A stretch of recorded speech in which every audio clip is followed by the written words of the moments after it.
मी सुद्धा त्या खोलीत थोड्याच वेळापूर्वी आले होते. आजारी पडलेल्या एका वृद्ध आजींची तपासणी करत होते. तेवढ्यात अचानक माझ्या कानावर एका स्त्रीच्या रडण्याचा आवाज आला. मी पटकन मागे वळून आजूबाजूला पाहिलं. सुरुवातीला सगळे अगदी शांत दिसत होते. कुणी आपल्या खाटेवर पडून होतं, कुणी वर्तमानपत्र वाचत होतं, तर कुणी आपल्या कामात गुंग होतं. पण काही क्षणांनी पुन्हा एक आवाज ऐकू आला. तो खोलीच्या दुसऱ्या टोकावरून येत होता. एक कर्मचारी त्या स्त्रीला समजावत म्हणत होता, ताई, जेवण करून घ्या. तुम्ही असंच उपाशी राहिलात तर कसं चालेल? माझं ऐका ना. पण त्याच क्षणी ती स्त्री पुन्हा मोठ्याने रडू लागली. मला काहीच कळेना नेमकं काय घडत होतं. मी आजींची तपासणी लवकर पूर्ण केली आणि तिकडे गेले. समोरचं दृश्य पाहून मी थक्क झाले. मला कर्मचाऱ्यांनी आधी सांगितलेली गोष्ट आठवली. त्यांनी मला पहिल्याच दिवशी सांगितलं होतं, डॉक्टर मॅडम, इथे एक विचित्र बाई आहे. तिला जेवण दिलं की ती कधीच जेवत नाही, उलट रडायला लागते आणि सगळ्यांसमोर हात जोडून माफी मागत बसते. त्यावेळी मला त्यांच्या बोलण्यावर विश्वासच बसला नव्हता. मी त्यांना म्हटलं होतं, असं कुणी कसं करू शकतं? पण आज ते सगळं माझ्या डोळ्यांसमोर घडत होतं आणि ते खरं असल्याचं मी स्वतः पाहत होते. पण त्या स्त्रीला नेमका कोणता त्रास होता? ती प्रत्येक वेळी अशी हात जोडून माफी का मागायची? माझ्या मनात असंख्य प्रश्न उभे राहिले. मी नंतर सेंटरमधल्या कर्मचाऱ्यांकडे याबद्दल अनेकदा चौकशी केली, पण सगळ्यांचं उत्तर एकच होतं, आम्हालाही काहीच माहीत नाही. अनेक दिवस मी त्या प्रश्नांचं उत्तर शोधत राहिले, पण काहीच हाती लागलं नाही. नंतर माझ्या कामाची इतकी धावपळ सुरू झाली की तिच्याशी निवांत बोलायलाही वेळ मिळाला नाही. तरीही जेव्हा जेव्हा माझी नजर तिच्यावर पडायची तेव्हा मी तिला लांबून बारकाईने पाहायचे. ती मला खूप वेगळी वाटायची. दिसायला ती खूप म्हातारी भासत होती, पण मनात सतत असं वाटायचं की तिचं खरं वय इतकं नसेल. जणू आयुष्यभराच्या दुःखानं, संकटांनी आणि हालअपेक्षांनी तिचं आयुष्य अकाली कोमेजून गेलं होतं. तिला अशा अवस्थेत इथं कोण सोडून गेलं असेल? तिच्यावर नेमकं काय कोसळलं असेल? असे कितीतरी प्रश्न माझ्या मनात सतत घोळत राहायचे, पण त्यांची उत्तरं मला कधीच मिळाली नाहीत. आज पुन्हा तेच दृश्य माझ्यासमोर उभं राहिलं आणि मी अक्षरशः स्तब्ध झाले. तिच्याकडे जाऊन सगळं विचारावं असं खूप वाटत होतं, पण माझ्या तितकं धाडसच होत नव्हतं. शेवटी मी मन आवरलं आणि इतर रुग्णांची तपासणी करण्यासाठी तिथून निघून गेले. माझं नाव अनघा. साधारण 2 महिन्यांपूर्वीच मी लातूरमध्ये राहायला आले होते, कारण माझे पती निलेश यांची बदली इथे झाली होती. निलेश दिवसभर त्यांच्या कामात व्यस्त असायचे आणि मी मात्र घरात एकटीच असायची. एके दिवशी निलेश मला म्हणाले, तुझं वैद्यकीय शिक्षण पूर्ण झालं आहे, माझ्यामुळे तुला प्रॅक्टिस सुरू करता आली नाही, पण आता इथे तुझ्याकडे भरपूर वेळ आहे, मग पुन्हा कामाला का सुरुवात करत नाहीस? त्यांच्या बोलण्यावर मी काही क्षण विचारात पडले. खरंच दिवसभर रिकामं बसण्यापेक्षा आपल्या शिक्षणाचा उपयोग करणं योग्यच होतं. काही वर्षांपूर्वी मी वैद्यकीय शिक्षण पूर्ण केलं होतं, पण लग्न झाल्यानंतर संसारात इतकी गुंतले की काम सुरू करण्याची संधीच मिळाली नाही. शेवटी मी निलेशांना होकार दिला.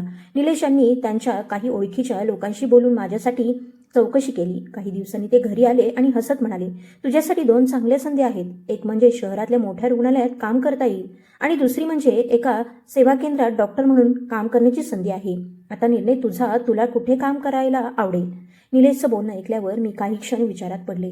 मनाचा एक भाग सांगत होता की मोठ्या रुग्णालयात काम केलं तर माझ्या भविष्यासाठी ते अधिक चांगलं ठरेल, पण मनाचा दुसरा भाग मात्र मला त्या सेवा केंद्राकडे खेचत होता. तिथे मला केवळ रुग्णांवर उपचार करता येणार नव्हते, तर त्यांच्या आयुष्यात थोडासा दिलासाही देता आला असता. अनेक चांगले अनुभव मिळाले असते आणि ज्यांच्याकडे जगानं पाठ फिरवली होती अशा माणसांच्या उपयोगी पडण्याची संधीही मिळाली असती. मी माझा निर्णय निलेशला सांगणार इतक्यात त्यांनीच हसत म्हटलं, माझ्या मते तू सेवा केंद्रातच काम करावंस. त्यांच्या तोंडून माझ्याच मनातलं ऐकून मला खूप आनंद झाला.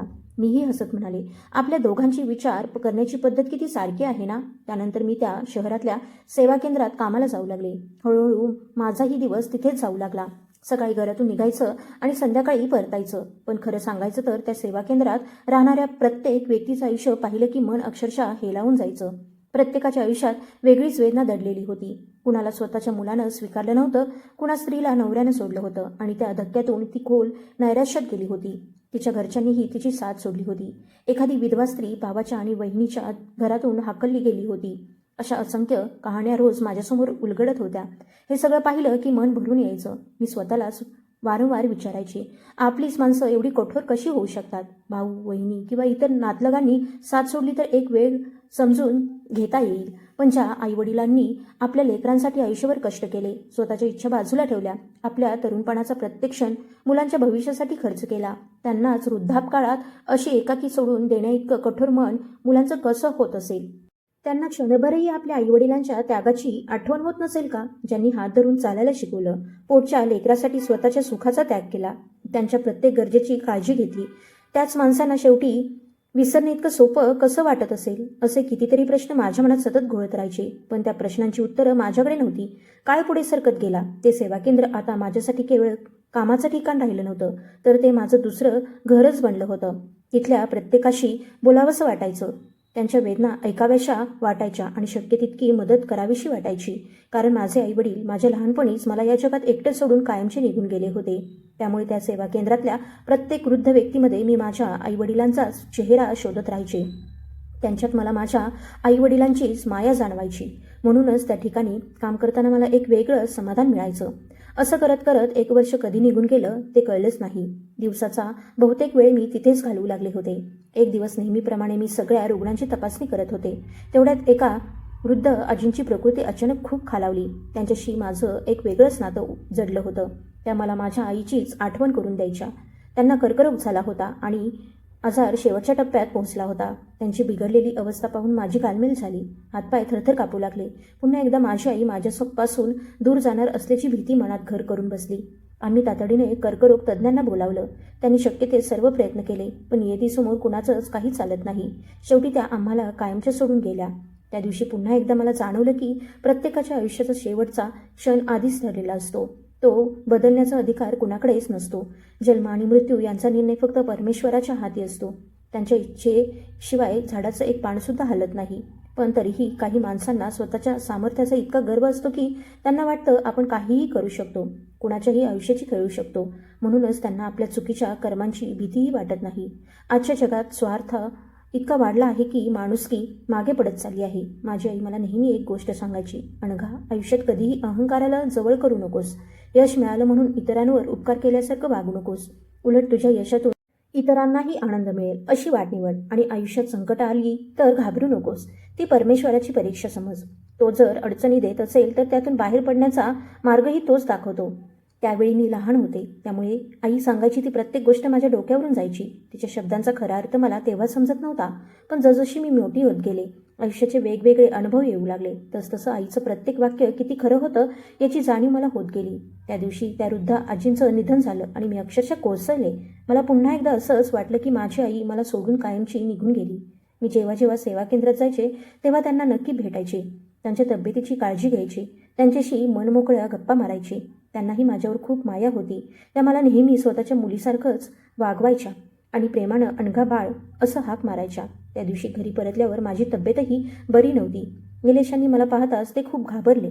सकाळी मी अगदी ठणठणीत घरातून बाहेर पडले होते आणि आता माझी अशी अवस्था पाहून त्यांना काळजी वाटणं स्वाभाविकच होतं. त्यांनी शांतपणे विचारलं, काय झालं? इतकी अस्वस्थ का दिसतेस? तेव्हा मी त्यांना सेवा केंद्रात घडलेली सगळी घटना सांगितली. माझं बोलणं ऐकून ते शांत स्वरात म्हणाले, अनघा, जन्म आणि मृत्यू कोणाच्याही हातात नसतात. ते फक्त परमेश्वराच्या इच्छेनुसार घडतं. त्यामुळे स्वतःला इतका त्रास करून घेऊ नकोस. त्यांच्या आत्म्याला शांती लाभावी अशी प्रार्थना कर. पण खरं सांगायचं तर त्यांच्या शब्दांनी माझ्या मनाला फारसा आधार मिळाला नाही. माझ्या मनात दुःखाचं वादळ उसळलं होतं. त्या दिवशी मला माझी आई सतत आठवत होती. डोळ्यातून अश्रू थांबायचं नाव घेत नव्हते. पुन्हा एकदा माझ्या मनात तोच प्रश्न घोळू लागला.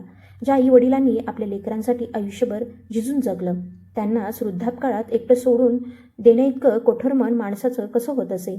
ज्यांच्या डोक्यावर आई वडिलांचं छत्र नाही, त्यांनाच विचारावं की आई वडिलांना गमावण्याचं दुःख किती असह्य असतं. पण काही माणसांची मनं इतकी कठोर झालेली असतात की त्यांना दुसऱ्यांच्या वेदनांचा स्पर्शही होत नाही. स्वतःला सावरण्यासाठी मला काही दिवस लागले. हळूहळू मी त्या दुःखातून बाहेर पडू लागले आणि पुन्हा माझ्या कामात मन रमवू लागले. एक दिवस मी नेहमीप्रमाणे सेवा केंद्रात होते. त्या गूढ स्त्रीला पुन्हा जेवण दिलं जात होतं, पण नेहमीप्रमाणे तिनं जेवणाला नकार दिला. ती सतत रडत होती आणि हात जोडत होती. ते दृश्य पाहून मी पुन्हा कर्मचाऱ्यांना विचारलं, ही बाई नेमकी कोण आहे? तिला भेटायला कुणी येतं का? की ती पूर्णपणे एकटीच आहे? माझा प्रश्न ऐकून एका कर्मचाऱ्यानं सांगितलं, ती एकटी नाही. रोज संध्याकाळी एका ठराविक क्रमांकावरून तिची चौकशी करणारा फोन येतो, पण तो माणूस स्वतःची ओळख कधीच सांगत नाही. शिवाय प्रत्येक महिन्यात एका ठरलेल्या दिवशी तिच्या राहणीमानाचा सगळा खर्चही तोच पाठवतो. हे 1 तास माझ्या मनात आणखी प्रश्न उभे राहिले. जर त्या व्यक्तीला तिची एवढी काळजी होती तर तो तिला भेटायला का येत नव्हता? तिच्यापासून स्वतःला इतकं दूर का ठेवत होता? मी माझ्या परीने या सगळ्याचा शोध घ्यायचा प्रयत्न केला. अनेकांना विचारलं, काही धागेदोरे मिळतात का ते पाहिलं, पण कोणाकडेच ठोस उत्तर नव्हतं. एक दिवस सेवा केंद्रात काम खूप वाढलं होतं, म्हणून मी निलेशांना फोन करून सांगितलं, आज मला घरी यायला उशीर होईल. कदाचित आजची रात्रही इथेच थांबावं लागेल. त्यांनीही लगेच उत्तर दिलं, काळजी करू नकोस, काम संपव आणि निवांत राहा. त्या रात्री मी माझ्या दालनात बसून काही कागदपत्र पाहत होते. थोड्याच वेळात झोपायला जाणार इतक्यात फोन वाजला. मी फोन उचलला तर समोरून एका पुरुषाचा गंभीर आवाज ऐकू आला. त्यानं थेट त्या वृद्ध स्त्रीची विचारपूस केली. बोलता बोलता मी त्याच्याकडून त्याची ओळख जाणून घेण्याचा प्रयत्न केला. तो कोण आहे, त्या स्त्रीशी त्याचं नातं काय आहे आणि एवढी काळजी असूनही तो तिला भेटायला का येत नाही, हे सगळं विचारायचं होतं. पण त्यानं फक्त तिची तब्येतीची चौकशी केली आणि एका क्षणात फोन ठेवून दिला. फोन संपल्यानंतर बराच वेळ मी विचारात हरवून बसले. त्या माणसाला त्या स्त्रीची इतकी काळजी होती, पण तो तिच्यासमोर कधीच का येत नव्हता?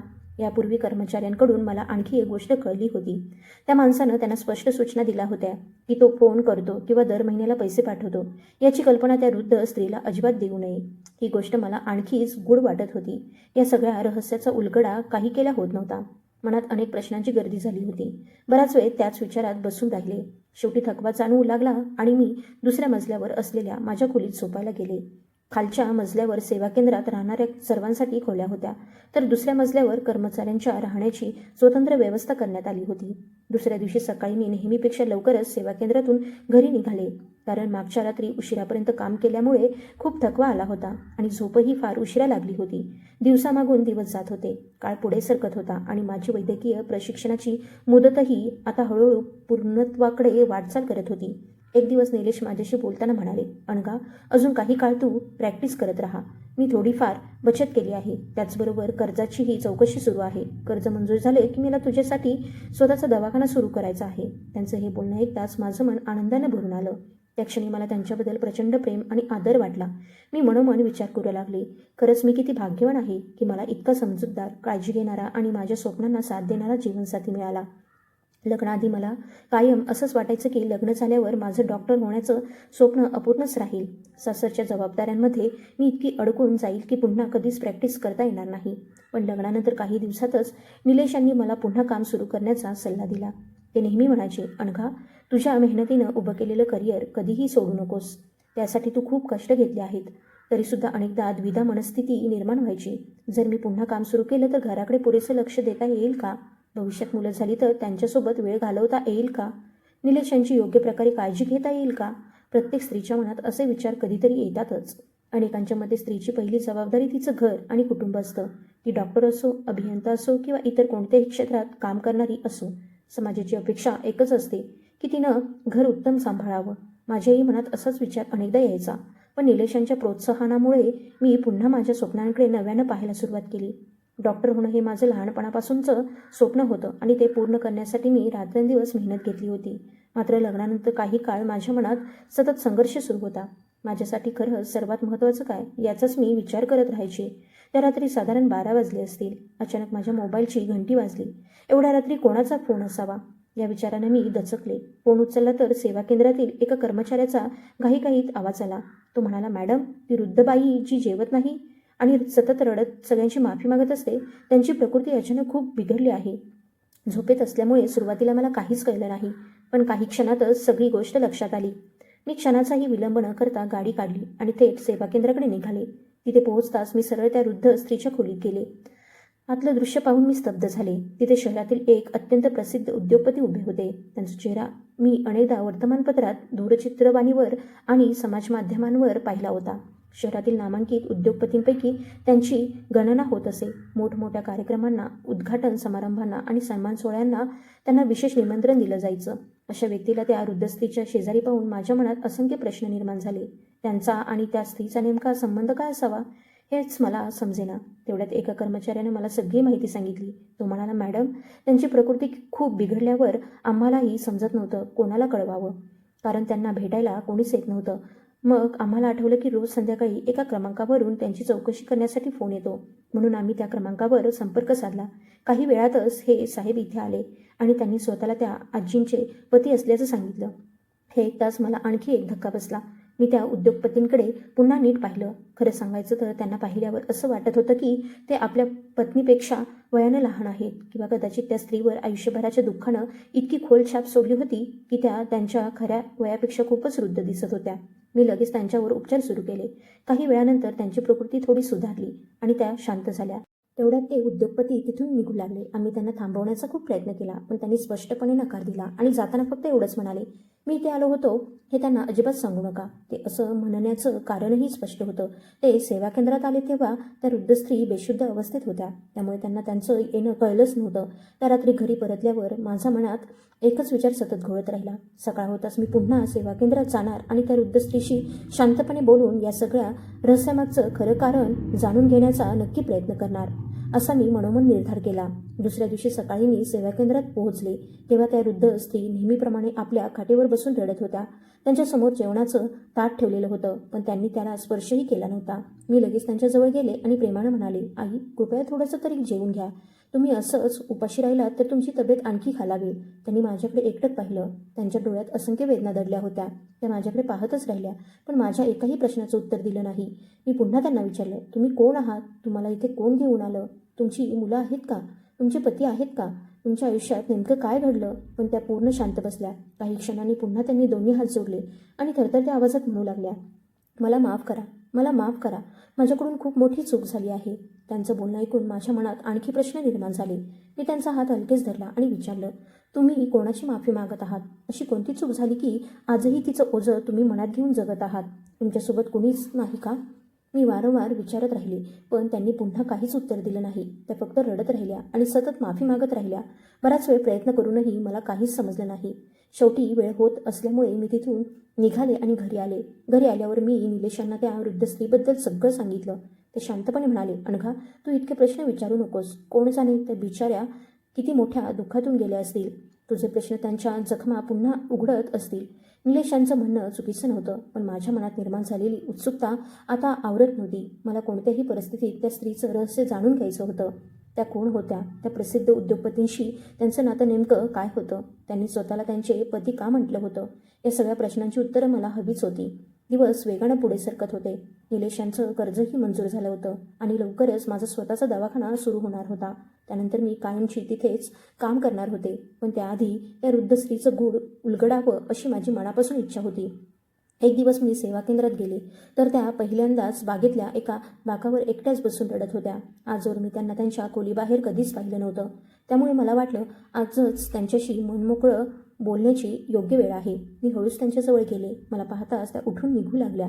मी त्यांना प्रेमानं थांबवत म्हणाले, आई, कृपया बसा, मला तुमच्याशी थोडंसं बोलायचं आहे. माझं बोलणं ऐकून त्या पुन्हा शांतपणे बसल्या. त्यांच्या चेहऱ्यावरून असं वाटत होतं की इतकी वर्ष मनात दडवून ठेवलेलं गुपित आता त्यांनाही जड झालं होतं. मी शांतपणे विचारलं, तुम्ही नेमक्या कोण आहात? तुम्हाला इथे कोण घेऊन आलं? तुमचं कोणीच नाही का?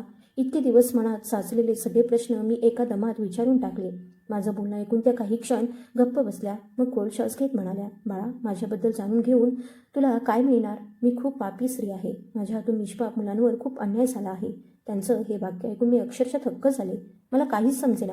मी त्यांना पुन्हा विनंती केली, कृपया सगळं खरं खरं सांगा. त्यांनी डोळे पुसले आणि हळूहळू भूतकाळ उलगडायला सुरुवात केली.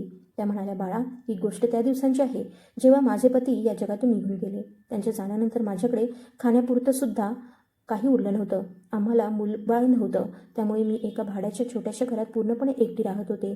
दिवसेंदिवस परिस्थिती बिकट होत गेली. 2 वेळच्या जेवणाचीही पंचाईत झाली. शेवटी कामाच्या शोधात मला घराबाहेर पडावं लागलं. माझ्या ओळखीच्या एका स्त्रीनं मला सांगितलं की शहरातील एक मोठा अनाथाश्रम एका नामांकित उद्योगपतीच्या मार्गदर्शनाखाली चालतो. तिथे मुलांची देखभाल करण्यासाठी नेहमीच महिलांची गरज असते. तिचं बोलणं ऐकून मी दुसऱ्याच दिवशी त्या अनाथाश्रमात गेले. तिथे माझी संस्थेच्या मालकाशी भेट झाली. ते खूप मोठ्या मनाचे आणि माणुसकी जपणारे वाटले. त्यांनी माझी सगळी परिस्थिती शांतपणे ऐकून घेतली आणि मला तिथे काम देण्याचं मान्य केलं. ते म्हणाले, तुम्ही इथेच काम करणार असाल तर इथे राहावं लागेल. सध्या रात्रीच्या जेवणाची व्यवस्था पाहणारी आणि मुलांची काळजी घेणारी दुसरी कुणीही स्त्री आमच्याकडे नाही. त्यांचं हे बोलणं ऐकताच माझ्या आनंदाला पारावर उरला नाही. आयुष्यात पहिल्यांदाच मला पुन्हा नव्यानं जगण्याची आशा दिसू लागली होती, कारण मी आधीपासूनच अशा जागेच्या शोधात होते जिथे राहण्यासाठी फार कमी खर्च येईल किंवा राहण्याची सोय विनामूल्य मिळेल. त्यामुळे भाड्याची चिंता राहणार नव्हती आणि नोकरीसोबत राहण्याची व्यवस्थाही होणार होती. इतके दिवस एकटी राहून मी मनानं खूप थकले होते. एकटेपणामुळे माझी मानसिक अवस्था दिवसेंदिवस खालावत चालली होती. त्या वृद्ध स्त्री मला तिची कहाणी सांगत होत्या. प्रत्येक प्रसंग आठवला की त्यांच्या डोळ्यांतून अश्रू वाहू लागायचे. त्या अधूनमधून डोळे पुसत होत्या, पण तरीही स्वतःला सावरत सगळं सांगत राहिल्या. त्या म्हणाल्या, बाळा, त्या अनाथाश्रमात राहायला गेल्यावर मला आयुष्यात पहिल्यांदाच थोडं समाधान मिळालं. राहणं, जेवण, सगळ्यांची व्यवस्था तिथेच होती आणि त्यासोबत पगारही मिळत होता. त्यामुळे माझ्या आयुष्याला जणू नवी दिशा मिळाली. दिवस मागे पडत गेले. मी मनापासून मुलांची काळजी घ्यायचे, त्यांना वेळेवर जेवण द्यायचे, त्यांच्याशी प्रेमानं बोलायचे आणि त्यांना आईची माया मिळावी यासाठी शक्य तितकं सगळं करायचे. काही महिन्यातच अनाथाश्रमाच्या मालकांचा माझ्यावर पूर्ण विश्वास बसला. त्यांना खात्री वाटू लागली की मुलांची जबाबदारी माझ्यापेक्षा चांगली दुसरं कोणी सांभाळू शकणार नाही. म्हणून त्यांनी मला संपूर्ण अनाथाश्रमाची प्रमुख म्हणून नेमलं आणि सगळी जबाबदारी माझ्यावर सोपवली. त्यांचे अनेक उद्योगधंदे होते, त्यामुळे त्यांना वेळच मिळत नसे. कधी कामानिमित्त तर कधी अनाथाश्रमासाठी देणग्या गोळा करण्यासाठी त्यांना वेगवेगळ्या शहरात जावं लागायचं. त्यामुळे ते क्वचितच अनाथाश्रमात येत असत. मी तिथे असल्यामुळे ते पूर्णपणे निर्धास्त झाले होते. हळूहळू सगळी सूत्र माझ्या हातात आली आणि मी मनाप्रमाणे कारभार करू लागले. पण याच ठिकाणी माझ्या आयुष्यातली सर्वात मोठी चूक सुरू झाली. अधिकार मिळताच माझ्या मनात अहंकार शिरला. मी मुलांकडे दुर्लक्ष करू लागले. त्यांना वेळेवर जेवण द्यायचं बंद केलं. अगदी किरकोळ कारणांवरून त्यांना रागवायचे, ओरडायचे, कधीकधी विनाकारण शिक्षा करायचे. माझा निष्काळजीपणा दिवसेंदिवस वाढत गेला. कर्मचारी देखील माझ्या विरुद्ध काही बोलत नव्हते, कारण मी नेहमी काळजी घ्यायची की माझं खरं वागणं त्यांच्या नजरेस पडू नये. मुलं माझ्यामुळे प्रचंड घाबरलेली असायची, त्यामुळे त्यांनी कधीच कुणाकडे तक्रार केली नाही. उलट ते माझ्यापासून शक्य तितकं दूर राहण्याचा प्रयत्न करायचे. मालकालाही याची काहीच कल्पना नव्हती. ते जेव्हा जेव्हा अनाथाश्रमात यायचे तेव्हा मी त्यांच्यासमोर मुलांशी खूप प्रेमानं वागायचे. माझं ते खोटं रूप पाहून ते माझ्यावर आणखीच खुश व्हायचे. एक दिवस ते अनाथाश्रमात आले आणि त्यांनी मला त्यांच्या दालनात बोलावलं. ते म्हणाले, मला तुझ्याशी एका महत्त्वाच्या विषयावर बोलायचं आहे. त्यांच्या बोलण्यावर माझ्या छातीत धडधड सुरू झाली. क्षणभर मला वाटलं कदाचित माझ्या चुकीच्या वागणुकीची त्यांना माहिती मिळाली असावी. पण मी आत गेले तेव्हा त्यांनी शांतपणे बोलायला सुरुवात केली. ते म्हणाले, माधवी, माझी पत्नी काही वर्षांपूर्वी मला कायमची सोडून गेली. आम्हाला मूलबाळही नाही. परमेश्वरानं मला भरपूर संपत्ती दिली, अनेक मालमत्ता दिल्या, पण माझ्या आयुष्याचा वारसदार दिला नाही. म्हणूनच मी हा अनाथाश्रम उभारला. स्वतःचं मूल मिळालं नाही तर या निराधार मुलांचं आयुष्य उजळावं हा एकच विचार माझ्या मनात होता. मी कमावलेला प्रत्येक पैसा या मुलांच्या भविष्यासाठी खर्च करायचा असं मी ठरवलं. हा अनाथाश्रम उभा राहिल्यापासून माझ्या आयुष्याला एक वेगळाच अर्थ मिळाला. ही सगळी मुलं मला माझ्या स्वतःच्या लेकरांसारखी वाटतात. त्यांच्या चेहऱ्यावरचं हास्य पाहिलं की मला आयुष्याचं खरंच समाधान मिळतं. पण आता वय वाढत चाललं आहे. आयुष्यभर एकटेपणात जगून मीही थकलो आहे. सकाळपासून रात्रीपर्यंत फक्त उद्योगधंदे, बैठका, पैसा आणि समाजकारण या सगळ्यात आयुष्य निघून गेलं. आता घरी परतल्यावर माझी वाट पाहणारं, माझी काळजी घेणारं कुणीतरी आपलं माणूस असावं अशी मनापासून इच्छा वाटते. तू या अनाथाश्रमाची ज्या प्रेमानं काळजी घेतेस ते पाहून मला तुझ्याबद्दल आदर वाटू लागला आहे. मुलंही तुझ्यावर खूप प्रेम करतात. म्हणून मला असं वाटतं, तू माझ्याशी विवाह करशील का? त्यांच्या तोंडून हे शब्द ऐकताच मी अक्षरशः स्तब्ध झाले. त्या क्षणी मला काय बोलावं हेच सुचेना. मी फक्त इतकंच म्हणाले की मला थोडा विचार करण्यासाठी वेळ हवा आहे. पण मनात मात्र वेगळंच विचार सुरू झाले होते. खरं तर विचार करण्यासारखं काहीच नव्हतं. माझ्यासारख्या गरीब एकाकी स्त्रीसाठी ही जणू आयुष्य बदलून टाकणारी संधी होती. एवढा श्रीमंत, मानाचा आणि समाजात मोठं स्थान असलेला माणूस स्वतःहून मला विवाहाची मागणी घालत होता. माझं संपूर्ण आयुष्य गरिबीत गेलं होतं. माझे पहिले पती साधे मजूर होते. आयुष्यभर अभावात जगल्यामुळे सुख, सुरक्षितता आणि सन्मानानं भरलेलं आयुष्य जगण्याची इच्छा माझ्या मनात कायमची होती. मलाही आयुष्यात चांगलं अन्न खायचं होतं. मोठ्या आणि सुखसोयींनी भरलेल्या घरात राहायचं होतं. पण माझ्या आई वडिलांची परिस्थिती तशी नव्हती आणि त्यांनी माझं लग्नही अशा श्रीमंत घरात लावून देणं शक्य नव्हतं. मालकांनी माझ्यासमोर विवाहाचा प्रस्ताव ठेवला तेव्हा माझ्या मनात आनंदाच्या लाटा उसळत होत्या. मी मनोमन स्वप्न पाहू लागले. आता पुढचं आयुष्य ऐशारामात जाईल. जसं आयुष्य मी लहानपणापासून कल्पना करत आले होते असंच मला वाटू लागलं. तरीही मी लगेच उत्तर दिलं नाही. त्यांना असं वाटू नये की मी आधीपासूनच या क्षणाची वाट पाहत होते. म्हणून मी मुद्दाम काही दिवसात शांत राहिली. काही दिवसांनी त्यांनी पुन्हा मला त्यांच्या दालनात बोलावलं आणि हसत विचारलं, माधवी, तू काही निर्णय घेतलास का? त्यांच्या त्या प्रश्नावर मी फक्त हलकंसं मान डोलावली. माझा होकार ऐकताच त्यांच्या चेहऱ्यावर समाधान उमटलं. त्यानंतर अगदी साध्या पद्धतीनं आमचा विवाह झाला. त्या दिवसापासून मी फक्त त्यांची पत्नीच नव्हते तर संपूर्ण अनाथाश्रमाची मालकीनही झाले होते. त्यामुळे माझ्या हातात आणखी अधिकार आले. ते त्यांच्या उद्योगधंद्यात कायम व्यस्त असायचे. त्यामुळे अनाथाश्रमात काय चालतंय याकडे त्यांचं लक्ष फारसं राहायचं नाही. त्या संधीचा मी चुकीचा फायदा घ्यायला सुरुवात केली. मुलांवर अन्याय करणं, त्यांना विनाकारण त्रास देणं, अनेक दिवस उपाशी ठेवणं, वेळ आलीच तर दिवसातून एकदाच तेही शिळं अन्न देणं, हे सगळं माझ्यासाठी रोजचंच झालं. मुलांच्या संगोपनासाठी आणि त्यांच्या गरजांसाठी दिलेले पैसे मी स्वतःसाठी साठवू लागले. माझं आयुष्य मात्र सुखसोयीने भरून गेलं होतं. ऐश्वर्यात राहता राहता मी माझ्या गरिबीच्या दिवसांना पूर्णपणे विसरले. भूतकाळाकडे मागे वळून पाहण्याचीही इच्छा उरली नव्हती. मला लहानपणापासून श्रीमंत व्हायचं होतं आणि आता ते स्वप्न पूर्ण झाल्यासारखं वाटत होतं. पण प्रत्येक चुकीच्या कर्माची एक किंमत असते. माझ्या आयुष्यातही तो दिवस अखेर उगवला. त्या दिवशी अनाथाश्रमातील मुलं भुकेनं व्याकुळ झाली होती. पण मी ठामपणे आदेश दिला होता की आज त्यांना जेवण मिळणार नाही. काही वेळानंतर मी माझ्या दालनात बसले असताना एक मुलगा घाबरत घाबरत माझ्याजवळ आला. त्याच्या डोळ्यात अश्रू होते. तो हळू आवाजात म्हणाला, "मॅडम, मला खूप भूक लागली आहे. कृपया खायला काहीतरी द्या." त्याचं ते बोलणं ऐकताच माझा संताप अनावर झाला. माझ्या मनात एकच विचार आला, माझ्या परवानगीशिवाय हा मुलगा माझ्या दालनात कसा आला आणि माझ्या आदेशानंतरही माझ्याशी बोलायची त्याची हिंमतच कशी झाली. रागाच्या भरात मी त्याच्या गालावर अनेक चापटा मारल्या आणि जोरात ढकलून दिलं. तो दालनाबाहेर जाऊन जमिनीवर आपटला. त्यानंतर मी संतापानं ओरडले, "आता मी सगळ्या मुलांना जेवण देईन, पण तुला मात्र अजिबात देणार नाही. माझ्याशी उलट बोलायची तुझी हिंमतच कशी झाली?" पण त्या निष्पाप मुलानं एक शब्दही उच्चारला नाही. तो तसाच जमिनीवर पडून रडत राहिला. नंतर मी इतर सगळ्या मुलांना जेवण दिलं, पण त्याला मुद्दाम उपाशीच ठेवलं. त्यानंतर माझ्यासाठी तयार केलेल्या मोठ्या आणि आलिशान खोलीत जाऊन निर्धास्त झोपले. दुसऱ्या दिवशी सकाळी उठून बाहेर आले तर तोच मुलगा अजूनही तिथेच जमिनीवर पडलेला दिसला. तो पाहताच माझा राग आणखी वाढला, कारण रात्री झोपण्यापूर्वी मी त्याला स्वतःच्या खोलीत जाऊन झोपायला सांगितलं होतं. तरीही तो तिथेच होता. मी धावत त्याच्याजवळ गेले आणि रागाच्या भरात त्याला पायानं लाथ मारत ओरडू लागले, "माझं ऐकलं नाहीस? मी सांगितलं होतं ना आज जा. आज तुला चांगलाच धडा शिकवते." पण माझ्या ओरडण्यावरही त्यानं काहीच प्रतिक्रिया दिली नाही. सुरुवातीला मला काही समजलंच नाही. मी पुन्हा पुन्हा त्याला हलवून पाहिलं, मोठ्याने हाक मारली, पण तो पूर्ण निश्चल पडून होता. माझ्या अंगावर भीतीचा काटा आला. मी पटकन खाली बसले आणि त्याला सरळ केलं. ते दृश्य पाहताच माझ्या पायाखालची जमीनच सरकली. तो मुलगा कायमचा या जगातून निघून गेला होता. त्याचा निश्चल देह पाहून माझे हातपाय थरथर कापू लागले. डोकं सुन्न झालं. आता काय करायचं काहीच सुचेना. मी घाबरलेल्या नजरेने आजूबाजूला पाहिलं. त्यावेळी तिथे दुसरं कोणीच नव्हतं. माझ्या मनात एकामागून एक विचार येऊ लागले. हा प्रकार कुणाच्या नजरेत न पडता कसा लपवायचा याचाच विचार मी करत होते. इतक्यात अनाथाश्रमात राहणारा थोडा मोठा मुलगा तिथे आला आणि त्यानं घडलेला सगळा प्रकार स्वतःच्या डोळ्यांनी पाहिला. तो क्षणाचाही विलंब न करता मुख्य कार्यालयाकडे धावत गेला. आत शिरला आणि दरवाजाला आतून कडी लावली. मी सुद्धा त्याच्या मागे धावत गेले. तो तिकडे का पळाला हे मला समजत नव्हतं.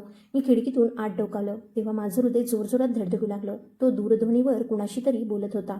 मी त्याला मोठमोठ्यानं हाका मारल्या, थांबवण्याचा प्रयत्न केला, पण त्यानं माझं काहीच ऐकलं नाही. बोलणं संपल्यावरही तो दालनातच बसून राहिला आणि दरवाजा उघडला नाही.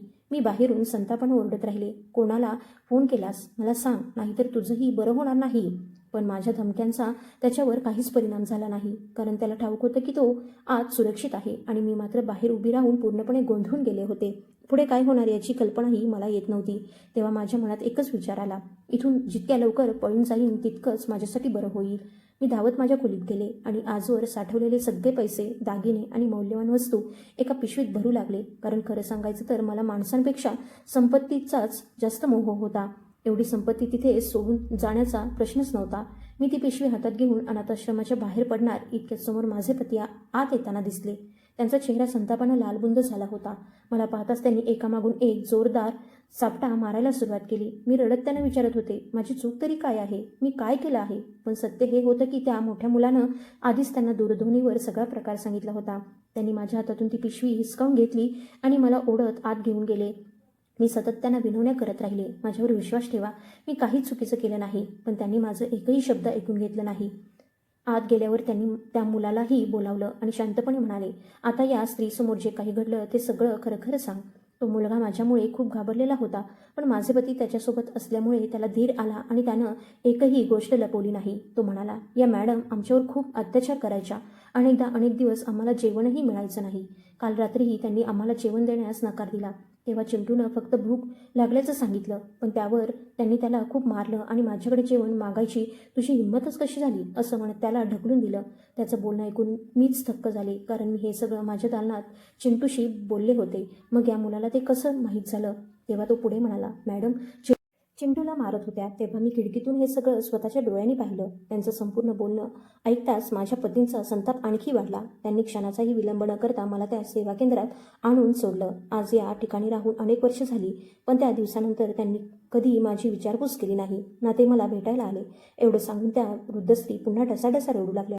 उंके देत त्या म्हणाल्या, आजही चिंटूचा तो निरागस चेहरा माझ्या डोळ्यांसमोरून जात नाही. तो फक्त थोडंसं जेवण मागायला आला होता.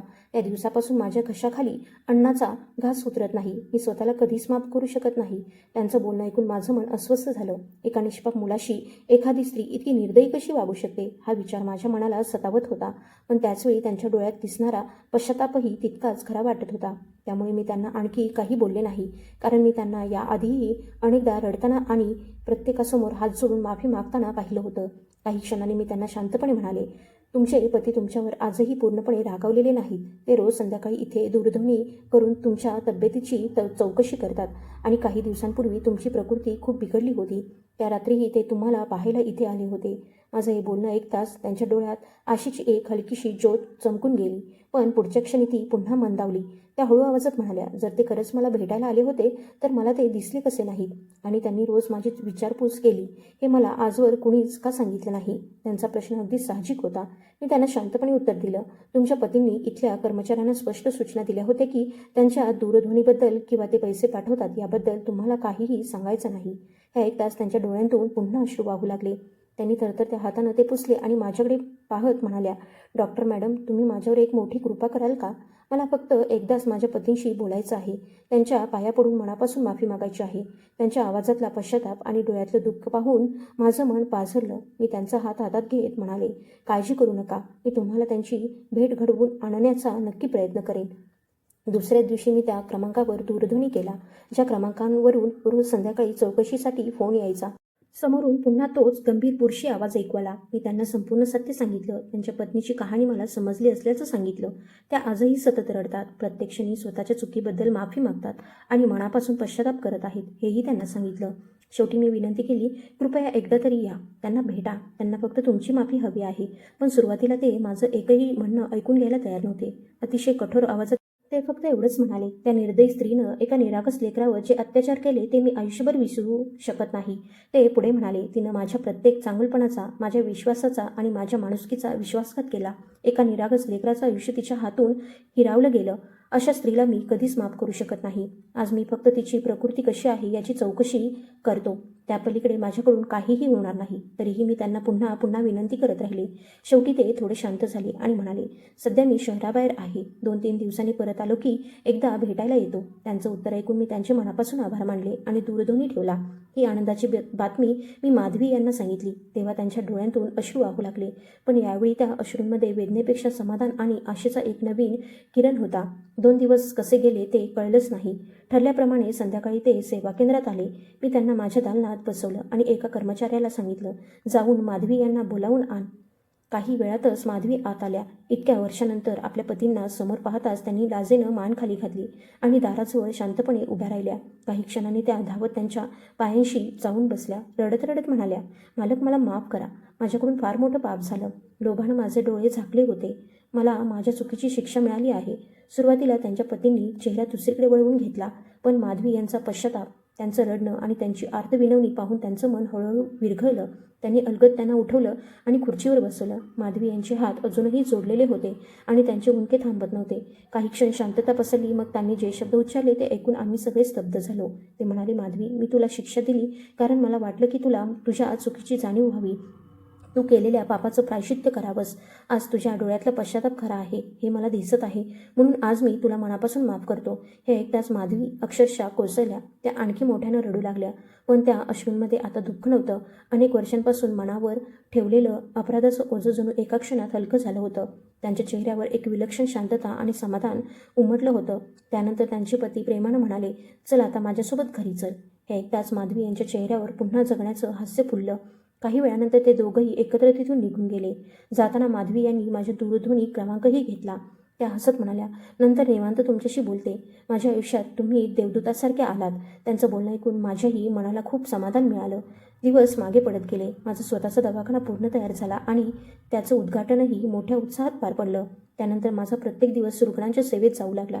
सकाळपासून संध्याकाळपर्यंत दवाखान्यात इतकी धावपळ असायची की दुसऱ्या कशाचाही विचार करायला वेळ मिळत नव्हता. एक दिवस मी दवाखान्यातून घरी परतत होते. घर अजून थोड्याच अंतरावर होतं. इतक्यात माझ्या दूरध्वनीवर एका अनोळखी क्रमांकावरून फोन आला. सुरुवातीला मी तो घेतला नाही, पण पुन्हा घंटी वाजली म्हणून मी उत्तर दिलं. समोरून एका स्त्रीचा आवाज आला.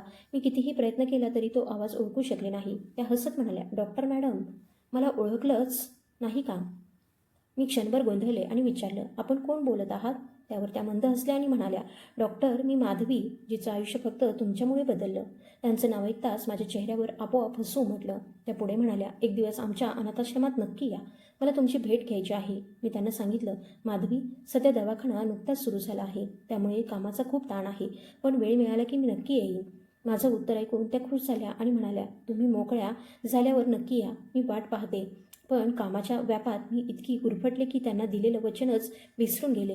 त्या वयानं माझ्यापेक्षा मोठ्या होत्या, तरीही मी त्यांना नेहमी नावानंच हाक मारायचे, कारण त्यांच्या चेहऱ्यावरचं म्हातारपण हे वयामुळे नव्हे तर आयुष्यभराच्या वेदनांमुळे आलं होतं, असंच मला नेहमी वाटायचं. काही दिवसांनी पुन्हा त्यांचा फोन आला. मी उत्तर दिलं तर त्या लाडीच रागानं म्हणाल्या, "डॉक्टर मॅडम, तुम्ही तर मला पूर्ण विसरूनच गेलात. मी रोज तुमची आठवण काढते, पण तुम्ही भेटायलाच येत नाही." त्यांचं बोलणं ऐकून मला स्वतःचीच लाज वाटली. मी लगेच म्हणाले, "खरंच कामाच्या धावपळीत मी विसरून गेले. त्याबद्दल मला माफ करा." त्या हसत म्हणाल्या, "बरं, आता तरी आठवलं ना? मग उद्या नक्की या. उद्या बालदिन आहे. अनाथाश्रमात छोटासा कार्यक्रम ठेवला आहे. मुलांनाही तुम्हाला भेटून खूप आनंद होईल." त्यांचं निमंत्रण मी लगेच स्वीकारलं. दुसऱ्या दिवशी दवाखान्यात जाण्याऐवजी मी सरळ शहराच्या मध्यभागी असलेल्या त्या अनाथाश्रमात पोहोचले. आत जातात माझी नजर माधवी यांच्यावर पडली. त्या अतिशय प्रेमानं मुलांशी बोलत होत्या, त्यांना काहीतरी समजावत होत्या आणि प्रत्येक मुलाच्या चेहऱ्यावर हसू फुलवण्याचा मनापासून प्रयत्न करत होत्या. मी काही क्षण तिच्याकडे पाहतच राहिले. माझ्या डोळ्यांवर माझाच विश्वास बसत नव्हता.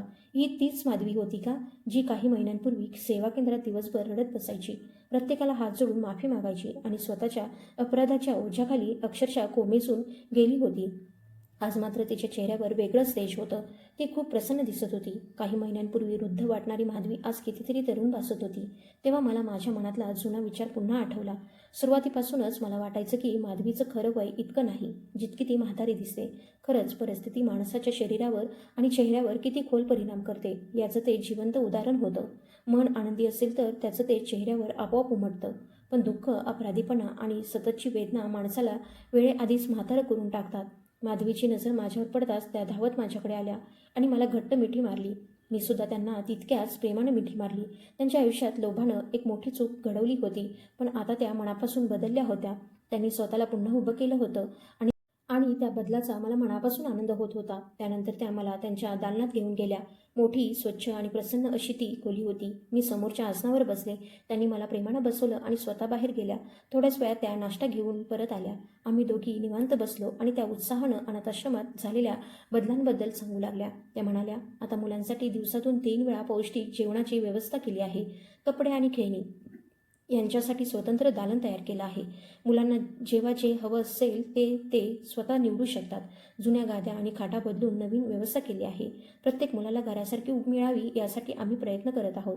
त्या प्रत्येक गोष्ट इतक्या आनंदानं सांगत होते की मी त्यांच्या चेहऱ्याकडेच पाहत राहिले. त्यांच्या डोळ्यात समाधान होतं, आवाजात आत्मविश्वास होता आणि मनात सेवा करण्याची खरी ओढ होती. त्या दिवशी माझ्या मनात त्यांच्याबद्दलचा आदर आणखी वाढला. त्या केवळ बदलल्या नव्हत्या, तर त्यांनी स्वतःच्या चुकीचं प्रायश्चित्तही कृतीतून सुरू केलं होतं. त्या दिवशी घरी परतताना माझ्या मनात विलक्षण शांतता होती. त्या मुलांना भेटून माझं मनही भरून आलं होतं. मला लहान मूल आधीपासूनच खूप आवडायची, पण परमेश्वरानं अजूनपर्यंत मला मातृत्वाचं सुख दिलं नव्हतं.